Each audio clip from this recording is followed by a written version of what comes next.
Fala, pessoal do Resumo Popcorn.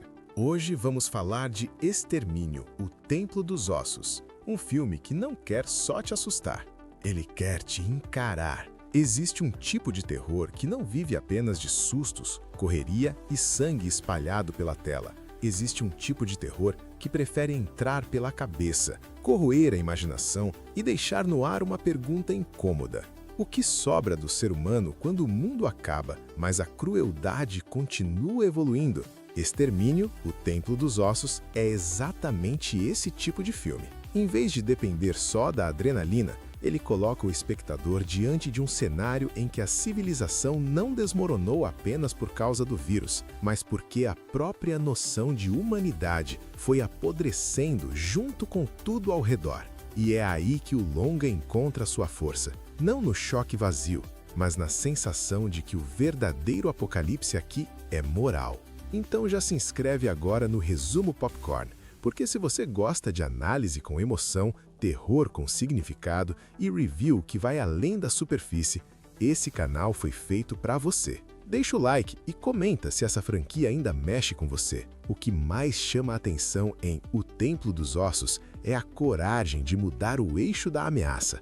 A premissa pública e boa parte da recepção crítica já apontam para isso. Os infectados deixam de ser o centro absoluto do horror e os próprios sobreviventes passam a ocupar esse lugar, especialmente no embate entre Spike e Jimmy Crystal, enquanto Dr. Kelsen surge como uma figura ambígua, desconfortável e quase impossível de decifrar. Nia da Costa conduz essa proposta com uma direção que abraça o grotesco, sem abrir mão da composição. Há uma sensação de ritual contaminando o filme inteiro, como se cada espaço visitado tivesse sido tomado por uma espiritualidade morta, deformada, pervertida. O templo do título não funciona apenas como lugar físico. Ele parece representar uma fé corrompida, um santuário erguido não para salvar ninguém, mas para reorganizar o horror em forma de culto, hierarquia e espetáculo. Isso conversa diretamente com a figura de Jimmy Crystal, descrito publicamente como líder de uma seita aterrorizante, alguém que pega o caos e transforma em encenação de poder. E no meio disso tudo, Ralph Fiennes aparece como uma das grandes forças do longa. A crítica destacou bastante sua presença e com razão. Kelsen parece existir no limite entre lucidez, trauma, ciência, fé e delírio. Ele não entra em cena só para explicar o mundo, ele entra para embaralhá-lo ainda mais. É aquele tipo de personagem que carrega a inquietação do filme no próprio corpo. Quando ele aparece, a pergunta deixa de ser como sobreviver e passa a ser o que significa continuar humano depois de conviver tanto tempo com o horror. Também chama a atenção como o filme funciona menos como uma aventura linear e mais como um desdobramento de atmosferas, ideias e tensões. Algumas leituras viram irregularidade narrativa, outras enxergam justamente aí a sua ousadia. E, sinceramente, isso já me interessa, porque dentro de uma franquia marcada por urgência e desespero, ver um capítulo apostar mais em fanatismo, colapso social e podridão simbólica do que apenas em perseguições, faz com que esse universo fique ainda mais inquietante. O Templo dos Ossos não quer só ampliar o mundo de extermínio, ele quer infectar o significado desse mundo. Atenção! A partir de agora, spoiler! Agora sim, com spoilers na mesa, dá para falar do que realmente transforma o Templo dos Ossos numa experiência tão estranha e brutal. Essa continuação não quer apenas ampliar a mitologia da franquia com mais correria e mais sangue. Ela quer deslocar o foco. Quer fazer você perceber que o vírus, por mais devastador que tenha sido, já não é o centro do pesadelo. O centro do pesadelo é aquilo que os homens construíram depois dele. Antes de seguir, reforço o convite. Se inscreve no Resumo Popcorn, porque esse tipo de filme merece discussão longa, comentário aberto e leitura sem superficialidade. E me conta depois se esse final funcionou para você. O ponto de virada mais forte do filme está na captura de Spike e no encontro direto com Sir Lord Jimmy Crystal, personagem que leva para a tela uma mistura perturbadora de carisma, sadismo e teatralidade. As informações públicas descrevem Jimmy como líder de um culto e indicam que ele comanda seguidores renomeados como Jimmys, o que já mostra como o filme trabalha lavagem de identidade, obediência e culto à personalidade.